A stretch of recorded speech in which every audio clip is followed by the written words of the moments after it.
il faut se tourner vers chacun des établissements.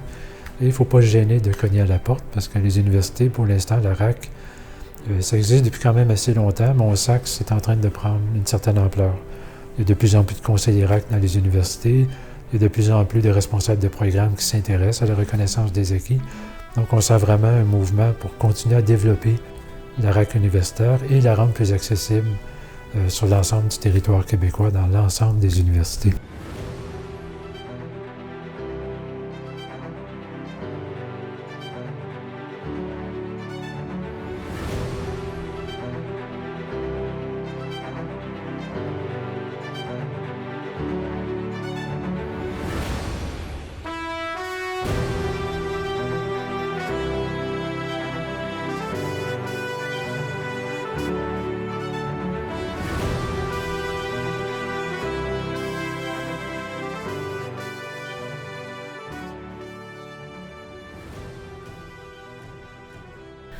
Bonjour.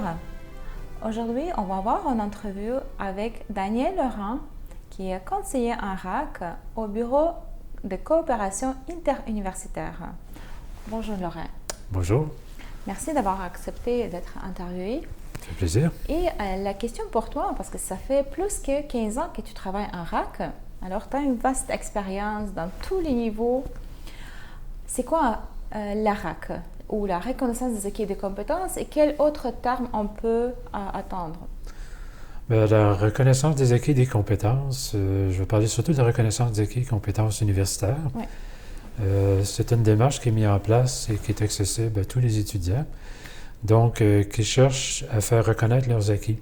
Donc tous les apprentissages qu'ils ont faits dans le passé, dans différentes circonstances, ils peuvent les mettre en valeur et demander de faire reconnaître leurs acquis, soit pour obtenir des crédits universitaires, donc remplacer des crédits de cours, ou bien à des fins d'admission. Donc, à des fins d'admission, c'est pour être admis dans un programme, même si on ne rencontre pas nécessairement toutes les conditions d'admission. Souvent, notre expérience va pallier, alors c'est une méthode aussi pour accéder aux études universitaires. C'est bien. Et puis ici, on parle de reconnaissance des acquis et des compétences. Ça inclut la reconnaissance des acquis scolaires, donc le parcours scolaire antérieur de la personne, mais aussi les acquis extrascolaires ou les acquis expérientiels. Donc la personne peut faire évaluer aussi ses acquis expérientiels, son parcours professionnel, pour des fins de reconnaissance des acquis. C'est pas toujours la RAC qu'on va voir, oui. Alors, quels sont les autres termes qui sont... Habituellement, au Québec, on utilise le terme RAC, reconnaissance des acquis et des compétences. Ça a été adopté il y a quand même plusieurs années. Et au niveau universitaire, on utilise aussi l'acronyme RAC, étant donné que c'est la RAC universitaire au Québec. Mais dans les différents établissements, on va voir la reconnaissance des acquis expérientiels, la reconnaissance des acquis extrascolaires, la reconnaissance des acquis scolaires, et des fois juste la reconnaissance des acquis. Alors que dans les autres provinces au Canada, on appelle souvent ça PLAR, Prior Learning Assessment and Recognition, ou en français, on va juste utiliser le terme reconnaissance des acquis, qui se traduit en Advanced Standing, Credit Transfer, des choses comme ça. Donc ici au Québec, on a notre propre nomenclature. Mais bon, comment... D'abord, c'est qui peut bénéficier des services RAC? Mais la reconnaissance des acquis, c'est ouvert à tous les étudiants. Au Québec, pour faire une demande de reconnaissance des acquis, il faut être admis dans un programme universitaire. D'abord, ou dans certains cas, être en processus d'admission dans le programme. Donc, quiconque s'intéresse à un programme de formation universitaire, un programme d'études, et ici, c'est une personne qui a déjà une expertise, qui a déjà étudié là-dedans dans d'autres milieux, ou une personne qui a déjà beaucoup d'expérience dans le domaine, là, il peut faire une demande de reconnaissance des acquis et des compétences. Est-ce qu'il faut avoir un statut ici de résident permanent, par exemple, ou de citoyen, ou même les étudiants internationaux peuvent bénéficier de cette procédure? Du moment qu'on est admissible à un programme d'études, on peut faire appel à la reconnaissance des acquis et des compétences. Même si on est un étudiant international? Oui. Ou chercheur d'asile, par exemple? Avec le permis de... Oui, il faut voir avec les règlements des études des universités. Mais si on est éligible à s'inscrire à un programme universitaire, bien, on peut forcément faire appel à la reconnaissance des acquis. Excellent. Est-ce que tu peux décrire un peu le processus? Je sais que dans les universités différentes, c'est peut-être un peu différent. On n'a pas un processus qui est établi pour tout le monde, mais en général, les étapes. Les étapes, ça dépend aussi des fonctions, parce que la reconnaissance des acquis universitaires, elle a 2 fonctions. Donc, il y a des gens qui vont faire appel à la RAC à des fins d'admission. Donc, si on n'a pas nécessairement on rencontre pas les conditions ou les exigences d'admission dans un programme, mais on a une expérience, on a déjà fait des études qui ne sont pas nécessairement reconnues, on peut utiliser la RAC à des fins d'admission. Donc, ça permet d'augmenter l'accessibilité à la reconnaissance des acquis et basé sur nos compétences plutôt que sur des preuves. Donc, ça, c'est la première fonction. Ça se fait toujours à l'admission. Et la deuxième fonction, c'est celle qu'on appelle pour l'optimisation de parcours, donc pour obtenir des crédits universitaires. C'est une démarche d'évaluation. La reconnaissance des acquis scolaires, c'est assez standardisé. Donc, la personne doit remettre des preuves d'études qu'elle a fait ici. Et pour la reconnaissance des acquis extrascolaires ou expérientiels, là, il y a différents processus qui sont mis en place. Il ne faut pas oublier qu'au Québec, il y a 18 universités. Et chaque université sont autonomes, ils ont leur propre façon de faire les choses. Ils ont les particularités, il y a des programmes particuliers aux universités aussi. Donc, la reconnaissance des acquis, elle est adaptée en fonction des besoins des universités. Donc, il n'y a pas une façon de faire la RAC universitaire, mais il y a différentes approches qui ont été adoptées. Il y en a qui vont adopter une approche qui est plus comme un portfolio. Donc, on va cumuler des documents, on va documenter notre parcours, on va soumettre ça. Il y a des universités qui vont avoir plutôt une approche de formulaire, donc des documents élaborés, des documents à remplir, des questionnaires. Et dans d'autres cas, on va avoir des évaluations, donc la personne aura des travaux à faire pour démontrer qu'elle a les acquis en lien avec les apprentissages qui sont visés par un cours ou un programme. Donc, il y a vraiment différentes approches. Et il y a certaines universités où il va y avoir un accompagnement. Donc, l'étudiant est accompagné par un conseiller qui va l'aider à préparer sa demande, qui va l'orienter pour mieux cibler sa demande. Et d'autres endroits, l'étudiant est plus autonome. Donc, il va avoir des guides, il va avoir des formulaires qu'il doit compléter. Et ce qui est important de retenir aussi, c'est que la reconnaissance des acquis universitaires, ça se fait souvent au début du parcours. Donc, lorsqu'on s'inscrit dans un programme, c'est là qu'on regarde les cours du programme. Et si on pressent qu'on a déjà les acquis avec certains cours, on fait la demande au début du parcours. Une question ici, est-ce qu'il faut demander pour ceci ou c'est offert par quelqu'un qui fait le suivi du dossier de candidat? Non, bien, il faut demander. Il y a certains acquis scolaires qui vont être faits d'emblée parce que c'est des ententes, par exemple, les passerelles DEC-BAC, c'est des ententes entre un collège et une université. Donc, ça fait partie de la transition de l'étudiant de son régime collégial au régime universitaire. Mais en dehors de ça, il faut faire la demande. Il faut s'adresser à l'université pour faire une demande. Ça veut dire qu'il faut s'informer et faire la demande parce que ce n'est pas automatique. Exactement. Super. Comment, imaginons-nous un profil d'un étudiant, un immigrant, qui cherche, qui a par exemple son baccalauréat de notre pays, peut-être même maîtrise, qui a de l'expérience dans le domaine, mais qui veut vraiment savoir comment ça fonctionne ici et veut recevoir un diplôme local. Ça sera quoi, quelles sont les étapes, tu dirais, pour cette personne pour vraiment trouver une bonne université, un bon programme, puis savoir si les services RAC sont inclus dans ce programme et pas ailleurs? La personne qui veut faire une démarche de reconnaissance des acquis, elle doit d'abord identifier quels sont les programmes qui mènent aux professions qu'elle veut occuper. Très important de bien cibler les programmes et aller voir quelles universités offrent ces programmes-là, donc en fonction des régions, en fonction des préférences et tout ça. Donc, elle a un travail à faire pour identifier les programmes qui l'intéressent et qui mèneraient à la profession qu'elle veut pratiquer. Et c'est important aussi qu'elle consulte, qu'elle s'informe sur les conditions d'accès à la profession, parce qu'il y a beaucoup de professions réglementées au niveau universitaire, dans les domaines de la santé, ingénierie, tout ça. Donc, il y a aussi les ordres professionnels, donc il y a des conditions d'accès à la profession. Alors, c'est sûr que c'est un petit peu un parcours du combattant, mais il faut aller chercher ces informations-là. Il faut consulter les sites des ordres professionnels si c'est des professions réglementées. C'est important aussi de s'informer si c'est des milieux qui sont très conventionnés. Donc, des fois, ce n'est pas des professions qui sont réglementées, mais c'est des domaines où il y a des conventions collectives. Et souvent, les conventions collectives vont vont exiger que pour obtenir un certain poste, une personne ait tel diplôme. Donc, première étape, c'est de bien connaître, bien cibler. Et ensuite, il faut consulter les sites ou aller voir les registraires des différentes universités qu'on a identifiées. La majorité des universités qui offrent la RAC, il y a déjà de l'information sur leur site, site d'établissement, et ça va les diriger vers les ressources qui pourront leur donner l'information qu'ils ont besoin. Quel document tu penses qu'il faut déjà préparer en avance pour pouvoir bénéficier pleinement de ce processus, de ces services de RAC? Bien, il y a vraiment deux volets, parce que la reconnaissance des acquis, c'est sûr que les documents, c'est ce qu'on appelle des éléments de preuve. Donc, c'est des documents qui viennent appuyer la demande. Si c'est des demandes de reconnaissance d'acquis scolaires, donc ce qu'on appelle des équivalences, parce qu'on a déjà suivi des formations, on a des diplômes dans ce domaine-là, dans un autre pays, par exemple. C'est sûr que les relevés, les diplômes, donc tout ce qui documente le parcours de la personne, c'est important de tout fournir ce qu'on peut fournir. Des descriptions des cours Si aussi, c'est possible, effectivement. Mais encore une fois, cours. chaque université va traiter ces documents-là de différentes façons. Okay. Il y a des universités qui vont dire, mais nous, on veut aller vérifier quand même les acquis de la personne. Okay. Parce que donner des acquis, accorder des crédits à partir de, par exemple, un descriptif de cours qu'on a suivi dans un autre système scolaire, dans un autre pays, souvent les références ne sont pas les mêmes, etc. Donc, il y a des établissements, il y a des programmes qui vont choisir de quand même aller auprès de la personne et vérifier ses acquis. Donc, à travers un processus de démonstration, d'évaluation.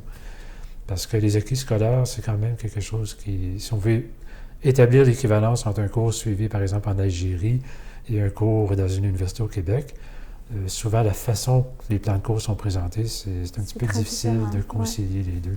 Est-ce que ça aide d'avoir la comparaison des études faites hors Québec? Oui, bien, le document du Midi, c'est un avis. Donc, c'est un avis d'équivalence de niveau de scolarité.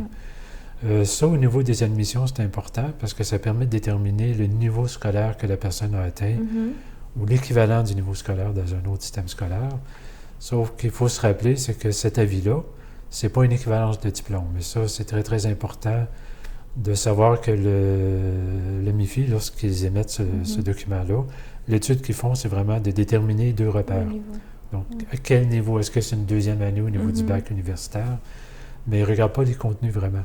Donc, il faut juste se souvenir que c'est vraiment un outil parmi d'autres. Mais c'est mieux de le faire quand on fait la demande auprès de l'université, par exemple. Ça dépend des universités. Il y a des universités qui vont le demander. Il y a des universités où des fois d'autres preuves sont suffisantes parce qu'il y a déjà une jurisprudence. On sait déjà que le diplôme en France, etc. On connaît déjà les équivalences. Donc, il faut s'informer auprès du registrariat, auprès des instances en place, vérifier avec les règlements des universités. Donc, qu'est-ce qui est nécessaire de déposer? Et on va voir aussi, là, mais le ministère rend aussi de plus en plus disponibles les données sur les repères qu'ils ont, notamment sur le site ARIMA. Donc, il va maintenant être accessible aux universités pour que les universités puissent elles-mêmes aller vérifier les repères et déterminer où se situe le niveau. Mais ça ne veut pas dire qu'ils n'exigeront pas le document. Daniel, quels sont les avantages de faire la RAC? Bien, la reconnaissance des acquis à la base pour tous les niveaux scolaires, donc qu'on soit aux études supérieures ou professionnelles, c'est d'optimiser le parcours de la personne. Donc, de valoriser son parcours, tout ce qu'elle a acquis, les apprentissages qu'elle a fait tout au long de son parcours, que ce soit scolaire, professionnel ou personnel, pour permettre à la personne de se faire reconnaître des crédits. À la base, c'est pour reconnaître des crédits à l'intérieur d'un programme, pour optimiser son parcours. Donc, il y a une économie de temps. Si on réussit à se faire créditer plusieurs cours, il y a une économie de temps, d'une part, et d'autre part aussi, il y a quelque chose de valorisant là-dedans. Pour une personne, de voir que le parcours ou un diplôme étranger, un diplôme obtenu à l'étranger, où il n'y a pas nécessairement de base d'équivalence qui existe, ça nous permet quand même d'élargir l'étude du dossier de la personne, d'approfondir le profil, le parcours de la personne, pour être en mesure de dire oui, effectivement, le parcours, il est riche, il est pertinent, et on est en mesure de reconnaître de façon officielle les acquis de la personne, les apprentissages qu'elle a déjà faits, et ça se traduit par l'émission ou l'octroi de crédits. Donc, à l'intérieur du programme, on va donner un certain nombre de crédits en fonction des cours que la personne, les cours pour lesquels la personne a déjà les acquis. Donc, il y a un côté valorisant là-dedans aussi pour la personne. Alors, ça aide à l'estime de soi, peut-être confiance en soi, n'est-ce pas, qui est assez important pour un immigrant. Tout à fait. Puis il y a des avantages à ça parce que ça libère un peu de temps aussi, parce que souvent aussi, les personnes qui font appel à la RAC, c'est souvent des adultes. Pour les personnes immigrantes, on a souvent... des fois, on doit occuper un emploi aussi, on s'occupe de la famille, on a d'autres responsabilités. Et c'est une façon d'optimiser le parcours scolaire, donc de ne pas avoir à suivre des cours pour des apprentissages qu'on a déjà faits. Donc ça, c'est important. Et aussi, la reconnaissance des équipes expérientielles, ça a un avantage, parce que souvent, on voit des gens qui, par exemple, des immigrants avec des statuts de réfugiés, qui sont arrivés ici, sont arrivés au Canada parce qu'ils fuyaient un renversement politique, un conflit armé ou un séisme. Souvent, ils arrivent ici et les documents officiels ne sont plus nécessairement accessibles. Exact. Donc, c'est difficile pour une personne comme ça de recevoir une reconnaissance officielle par les systèmes traditionnels.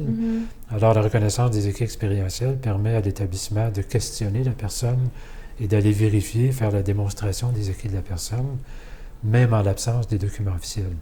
Donc, ça permet quand même d'obtenir une reconnaissance, mais plutôt que de le baser sur des documents officiels, on le base sur les apprentissages que la personne elle est capable de démontrer. Alors, il ne faut pas hésiter quand même de poser les questions puis de chercher les services, même si on n'a pas de documents. Si on a perdu le document, par exemple, venu sans document. Tout à fait. S'ils ne sont pas accessibles, ça ne veut pas dire qu'on n'a pas suivi la formation. J'ai déjà vu des candidats, des personnes qui arrivaient d'un pays où il y avait un séisme, mais c'était impossible d'obtenir les relevés de notes ou les diplômes à l'époque. S'ils ne les avaient pas déjà avec eux, c'était rendu très difficile d'obtenir ces documents-là. Alors, on trouvait d'autres façons de dire, au lieu de se baser sur les documents, on va se baser sur les compétences de la personne. Donc, on va évaluer ses compétences et ça nous permet quand même de... C'est aussi un outil intéressant, puis c'est important parce que c'est une reconnaissance sociale. C'est-à-dire que ça devient une reconnaissance officielle, parce que souvent, les documents, on arrive avec des documents officiels, on cherche l'équivalent officiel. Alors, c'est sûr que oui, ça se traduit en crédit, mais ça se traduit aussi en une reconnaissance officielle. Donc, c'est une reconnaissance sociale et officielle que la personne elle a ces acquis-là et on les retrouve. Ça se manifeste dans un relevé de notes, par exemple, ou éventuellement un diplôme. Ça va contribuer à l'obtention du diplôme. Mais il ne faut pas oublier que la reconnaissance, c'est vraiment une dimension sociale. De dire ici, on reconnaît ces acquis-là de la personne et on le fait de façon officielle. Au niveau de processus de la RAC, c'est quoi la différence? Parce que la RAC est offerte au niveau secondaire, collégial et universitaire. Oui. Alors, c'est quoi la différence entre ces deux au niveau de processus? Mais les processus, la reconnaissance des acquis au niveau professionnel et technique, donc au secondaire et au collégial, eux bénéficient d'une approche qu'on appelle l'approche harmonisée. Donc, c'est sensiblement la même démarche pour l'ensemble des programmes, tant au niveau professionnel qu'au niveau technique, parce que la pédagogie, elle est la même aussi. Donc, les programmes sont développés de la même façon, les référentiels sont développés de la même façon. C'est une approche par compétence, donc tous les programmes suivent la même structure. Donc, ils ont mis en place, il y a déjà plusieurs années, une démarche qui est harmonisée, donc qu'on aille dans un collège ou un autre, les fondements de la démarche sont les mêmes. Et c'est une démarche qui permet là-bas d'évaluer chacune des compétences d'un programme. Donc, il n'y a pas de limite de crédit qu'on peut accorder dans un contexte de RAC professionnel et technique. Et aussi, ils peuvent bénéficier de la formation manquante. Donc, s'il y a une compétence, par exemple, dans un programme qui est partiellement reconnue, donc la personne, on reconnaît qu'elle maîtrise, mais il manque une partie de la compétence, mais la personne pourrait bénéficier d'une formation manquante, donc on lui prescrirait 6 heures, 10 heures de formation pour compléter la compétence qui n'était pas complètement maîtrisée. À l'université, c'est un peu différent. D'abord parce que les 18 universités ont parfois des méthodes ou des approches différentes, même si les fondements demeurent les mêmes, les principes pour assurer la rigueur des processus. Et aussi en fonction des programmes, parce que les programmes universitaires sont très différents d'un établissement à l'autre, en fonction des particularités des établissements. Si on est en santé, si on est en travail social, si on est en génie, les approches peuvent être très variées dans les universités. Donc, la RAC est adaptée au type de programme aussi. Alors, à même université, ça se peut que les processus peuvent être différents dans les programmes différents, dans les facultés différentes. Oui, tout à fait. Okay. C'est toujours en fonction des programmes, en fonction des particularités. Donc, à l'intérieur d'une université, d'une faculté à l'autre, il peut y avoir des différences aussi. Au collégial, on retrouve beaucoup d'immigrants. Moi, quand j'étais au collégial, je m'occupais des programmes de reconnaissance des acquis dans le domaine des TI. Et puis au début quand j'ai commencé, quand j'ai démarré ce programme-là, il y a presque 15 ans, c'était majoritairement des gens sur le marché déjà au Québec. Et c'était surtout des questions de mobilité. Donc les gens avaient besoin du diplôme pour des questions d'équité salariale, de mobilité, etc., d'employabilité souvent. On mentionnait qu'il y a beaucoup de secteurs comme ça qui ne sont pas réglementés, mais qui sont conventionnés. Ça veut dire qu'il y a des ententes syndicales et des conventions collectives. Et souvent, ces conventions-là font en sorte que pour monter les échelons dans une organisation, à un moment donné, si on n'a pas le diplôme qui est exigé dans la convention. Donne un exemple de DEC en TI, s'il te plaît. Par exemple, je dirais en gestion de réseau. Si on travaille dans des grands organismes ou des organismes publics ou péripublics, Hydro-Québec, des grandes firmes, souvent pour obtenir un poste de technicien, si on n'a pas le diplôme, on est bloqué. Donc, on ne peut pas obtenir le poste de technicien et le salaire associé. Mais les gens ont beaucoup d'expérience, ont beaucoup de qualifications, beaucoup de compétences. Donc, ils se tournaient vers la RAC pour leur permettre d'accéder à des postes à l'intérieur même de l'entreprise, parce que les conventions collectives faisaient en sorte que les postes étaient réservés aux détenteurs de diplômes. Mais pour les personnes immigrantes, souvent, une fois qu'on intègre le marché du travail, souvent on intègre le marché du travail dans des postes plus de base, mais pour continuer à évoluer dans l'entreprise, des fois la reconnaissance des acquis s'impose à cause des conditions d'emploi. Super. Et plus on avançait, plus je voyais, je dirais 10-12 ans plus tard, quand on regardait la clientèle, les gens qui postulaient en reconnaissance des acquis dans le domaine des TI, mais à la fin, on avait 70% des gens qui faisaient de la reconnaissance des acquis dans le domaine des TI, en gestion de réseau, en programmation.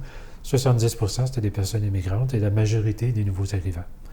Donc, c'était des gens qui avaient déjà l'expérience de leur pays. Ils arrivaient ici et du fait que les diplômes étrangers sont difficiles à reconnaître, l'expérience étrangère est difficile à reconnaître et pour les employeurs aussi, pas juste pour les organismes de réglementation.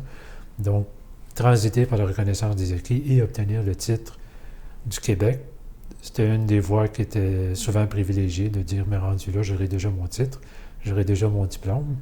Donc, je deviens plus employable et je deviens plus mobile aussi.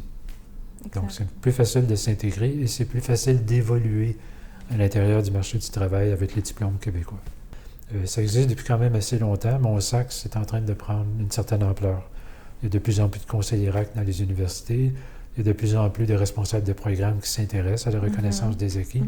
Donc, on sent vraiment un mouvement pour continuer à développer la RAC universitaire et la rendre plus accessible sur l'ensemble du territoire québécois, dans l'ensemble des universités.